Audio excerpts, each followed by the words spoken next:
Yep, we're still here. Alright. Cool. Okay, so my name is Anna Rios. Have any of you ever watched a surprisingly scary movie and felt such an intense feeling that it sent shivers down your spine? Well, that's exactly what happened to me, but except it wasn't during a movie, but in real life. It all started on an annual summer trip that I took with my parents to Mexico, when an incident happened that changed my entire life. It was an incident that taught me how to be brave, what curiosity can lead to, and it also made me believe in the supernatural. In summer of 2006, my parents and I went to visit my grandmother and my family in Michoacan, Mexico. It's a really old town in Michoacan, Mexico that I do not know how to pronounce the town because it's so ridiculously long. My grandmother lives in a really, really old house. At the first time I walked into her house, I felt a really strange feeling. The windows are different, the doors are different, even the floor is different. Nothing compares to a house here in the United States. I don't know if it was because it was Mexico or just her specific house. But there were a lot of rumors about that house, about it being haunted, about there being something happening during the night. But me and my cousins would always hang out just because we were all the same age group, and we had many sleepovers in that house. We all talked about the rumors that went on in that house, and we all decided to have a sleepover just especially to find out if anything did happen.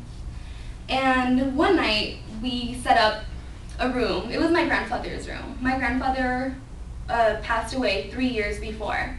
And we set that room up with tents and everything that you can think of for a sleepover. We had our snacks ready, our movie ready, everything ready. And that night we were so excited to see something happen. But obviously we thought nothing was going to happen. So we were just excited anyway. There was a specific rumor about the kitchen door of my grandma's house that we would always lock before we went to sleep at night. And in the morning it would always be open. And it had about 3 to 4 locks on it. So we didn't know if it was my grandmother waking up at like 3 in the morning or something out of the ordinary. So that night we wanted to see something happen with the door. We wanted to see it open, we wanted to see my grandmother walk in, we wanted to see somebody trying to scare us. So we were all ready.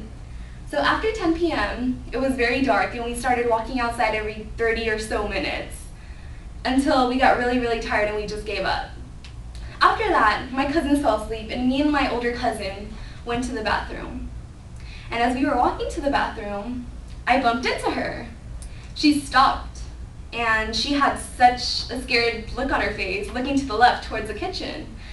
So I looked to see what was going on, and in the middle of the kitchen doorway, there was a lady, but it wasn't my grandma. This lady was not a human being. It was a 7-foot tall lady in a long white gown, glowing in the middle of the darkness in the doorway. All of a sudden, tears started coming out of my eyes without me even trying. I look, and I don't even know how long we were staring at her for, but all I know is that we got back to the room in less than 5 seconds. We started crying like crazy, trying to talk to each other, and words would not come out of my mouth. I can't explain the feeling that I felt during that couple of minutes that happened. We woke up our cousins trying to tell them what was going on, and they were really puzzled because we were making no sense at all. And finally, when we calmed down, we explained to them what happened, and we were all so scared that we did not want to go back. And then we realized my cousin dropped her phone out by the bathroom, and no one wanted to go back out. So I took the time to go back out with my eyes covered, of course. I was just so scared, I didn't know what to think.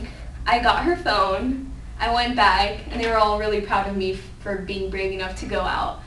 So that night was sleepless, and we did not sleep until like 4 in the morning, and then woke up at 7 trying to see the sunlight so we would feel a little bit better.